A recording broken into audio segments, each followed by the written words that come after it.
To perform suctioning with a closed or inline suction catheter, prepare the patient.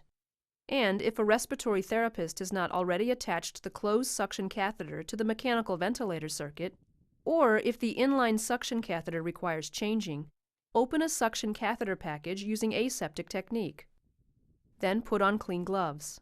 Remember to reassure the patient that she will be off the ventilator just for a moment while the suction device is being connected. Connect the device as efficiently as possible to reduce the time the patient will be off the ventilator. Turn on the suction device and set the vacuum regulator to a suction pressure range of 80 to 120. Higher settings could cause trauma to the airway. Now connect one end of the connecting tubing to the suction machine and the other end to the suction catheter. If appropriate, hyperinflate and hyperoxygenate the patient with a manual resuscitator or the mechanical ventilator's manual breathing mechanism. When done, if needed, unlock the suction control mechanism. Refer to the manufacturer's directions for specific procedure. Using your dominant hand, pick up the suction catheter enclosed in its plastic sheath. Then insert the catheter into the ET tube, pushing it in and sliding the plastic sheath back between your thumb and forefinger until you feel resistance or the patient coughs. Make sure that the airway is secured by stabilizing it with your non-dominant hand. While the patient coughs, apply suction by squeezing the suction control mechanism and withdrawing the catheter into its plastic sheath.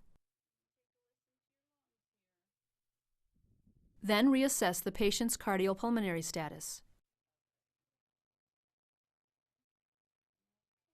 including her pulse oximetry readings. If secretions haven't been cleared, repeat the suctioning once or twice, allowing at least 1 full minute between suction passes. When the airway is clear, withdraw the catheter completely into the sheath, making sure the catheter's colored indicator line is visible inside it. Assess lungs and pulse oximetry again for improvement. Now rinse the catheter with 5 to 10 milliliters of saline by squeezing the vial or pushing the syringe while applying suction. Then lock the suction mechanism if applicable and turn off the suction. If the patient requires oropharyngeal or nasotracheal suctioning, perform them with a standard catheter as shown in the appropriate video skills. Complete this procedure as you would for other types of artificial airway suctioning. As part of your follow-up care for suctioning any artificial airway, assess for signs and symptoms of complications, such as dysrhythmia and decreased oxygenation.